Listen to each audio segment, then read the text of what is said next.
Simple past, kebiasaan atau fakta di masa lalu.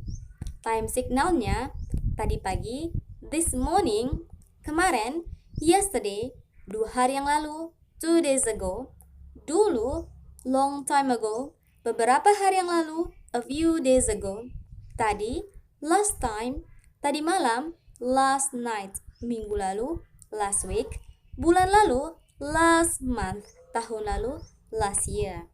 Terus teman-teman ada melihat di bagian atas titik-titik lalu sama dengan titik-titik ago. Nah, itu bisa diisi dengan kata hari, atau bulan, atau minggu, atau tahun. Contohnya, 1 minggu yang lalu, a week ago. 1 bulan yang lalu, a month ago. Selain itu, juga bisa untuk menyebutkan menit, jam, ataupun detik loh. Contohnya, 1 menit yang lalu, a minute ago. 1 jam yang lalu, an hour ago, ataupun 3 jam yang lalu, 3 hours ago. Jadi, kalimat yang memiliki keterangan waktu yang sudah berlalu, kalimat tersebut termasuk ke dalam simple past, menggunakan rumus simple past. Rumusnya ada 2 juga loh. Untuk yang pertama, ada verbal sentence, yaitu kalimat yang di dalamnya terdapat kata kerja. Terus, rumus yang kedua ada nominal sentence, yaitu kalimat yang di dalamnya terdapat kata sifat, kata benda, dan juga kata keterangan. Nah, adjective, noun, adverb. Nah, kita lihat di situ yang pertama verbal sentence. Rumusnya untuk positif subject plus verb to. Di sini kita pakainya verb 2 untuk semua subjek plus object plus adverb. Adverb bisa adverb of place, adverb of time, adverb of manner. Keterangan tempat, keterangan waktu, dan juga keterangan cara. Nah, karena kita membahas tentang simple past yang menyatakan masa lalu, maka untuk mempermudahnya kita menggunakan adverb of time, keterangan waktu. Untuk negatifnya, subject plus did plus not. Nah, di sini kita gampang aja, nggak usah pakai do ataupun does, langsung aja did untuk semua subjek. Plus verb 1 plus object plus adverb. Terus yang interrogatifnya, auxiliary-nya, did-nya dipindahkan ke sebelum subjek. Did plus subject plus verb 1 plus object plus adverb. Nah, bagi teman-teman, silahkan diperhatikan yang pakai verb 2 hanya di positif. Di negatif dan interrogatif, kita menggunakan did, not, dan juga did. Dan setelah do, does, dan did harus verb 1. Maka di negatif dan interrogatif kita menggunakan verb 1. Verb 2 hanya digunakan di positif. Selanjutnya, rumus yang kedua yaitu nominal sentence. Kita menggunakan was dan juga were. Kalau nominal sentence di simple present, kita menggunakan to be, am, are, is. Kalau di rumus simple past nominal sentence, kita menggunakan to be, was, dan were. Teman-teman bisa lihat pembagiannya. Was untuk I, he, she, it, dan juga singular. Sedangkan were untuk you, they, we, dan juga plural. Kita lihat rumus yang positif, subject plus was atau were plus ana. Jadi pakainya was ataupun were tergantung subjeknya apa. Plus ana, adjective, noun, adverb. Untuk negatif, subject plus was ataupun were plus not plus ana. Was dan not jika disingkat menjadi wasn't, were dan not jika disingkat menjadi weren't. Selanjutnya, rumus interrogatif. To be-nya was ataupun were dipindahkan ke sebelum subjek. Was atau were plus subjek plus ana.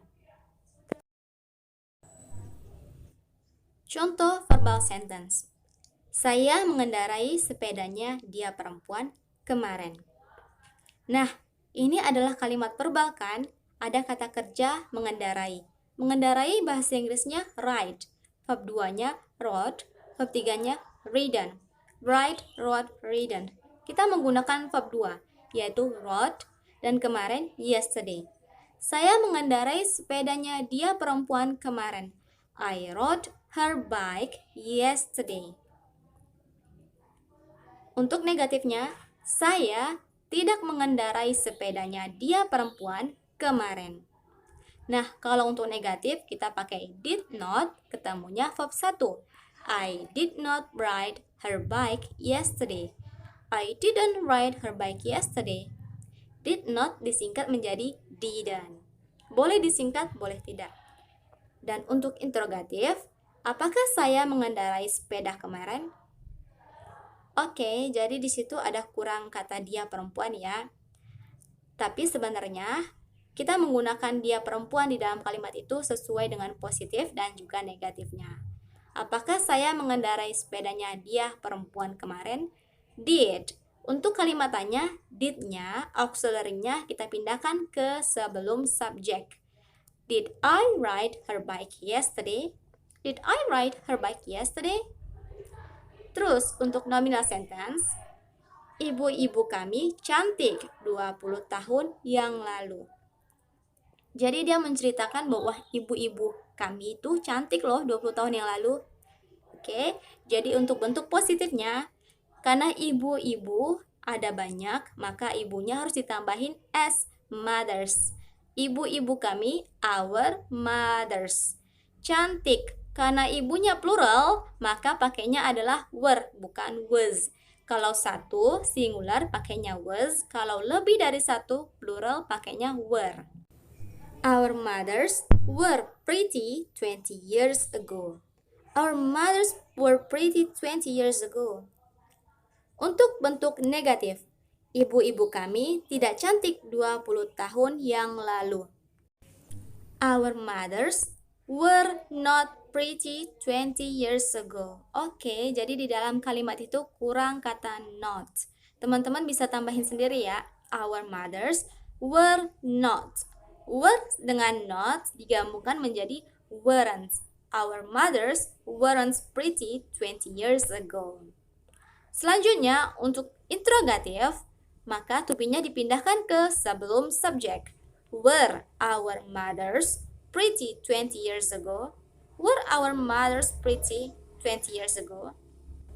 Jadi dari sini teman-teman bisa kan membedakan bagaimana verbal sentence, bagaimana nominal sentence. Verbal sentence yang ada kata kerjanya, ada kegiatan yang dilakukannya.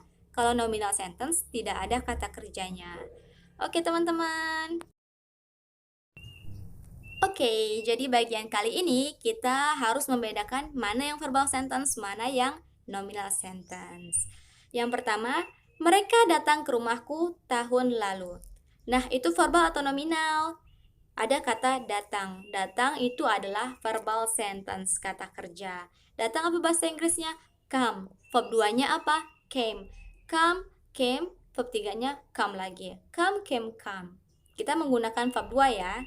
Mereka datang ke rumahku tahun lalu. They came to my house last year.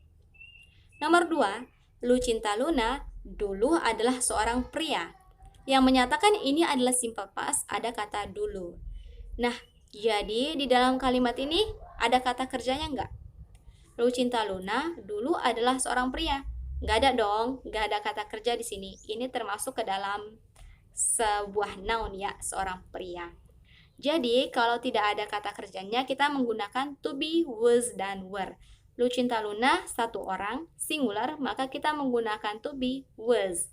Lucinta Luna was a man. Nomor 3, aku dan ayahku pergi ke Surabaya minggu lalu. Oke, kita bisa lihat dari kata minggu lalu, berarti ini adalah simple past. Aku dan ayahku pergi. Ada kata pergi. Pergi adalah kata kerja. Verb 1-nya go, verb 2-nya went, verb 3-nya gone. Go, went, gone. Yang kita pakai verb 2-nya went. Aku dan ayahku, ingat ya teman-teman, kalau ada subjek aku, I, dengan subjek apapun, maka I letaknya di belakang. My father and I went to Surabaya last week. Nomor 4, dia laki-laki dan dia perempuan mengajar 3 bulan yang lalu. Nah, ada kata 3 bulan yang lalu yang menyatakan ini adalah simple past. Di sini kalimatnya ada kata kerjanya enggak? Ada yang mana? Yang mengajar. Mengajar bahasa Inggrisnya teach, verb 2-nya taught, verb 3-nya taught. Teach, taught, taught. Jadi di situ he and she taught 3 months ago. Selanjutnya, nomor 5. Aku dan temanku berada di Inggris beberapa bulan yang lalu. Ada kata beberapa bulan yang lalu yang menyatakan bahwa itu adalah simple past. Oke, kita artikan my friend and I. Ada dua subjek di situ, maka kita menggunakan were. Emang I pakainya was, my friend pakainya was. Tapi kalau digabungkan menjadi were, karena digabungkan dia berubah menjadi plural. My friend and I were in England a few months ago. Oke, gampang ya teman-teman?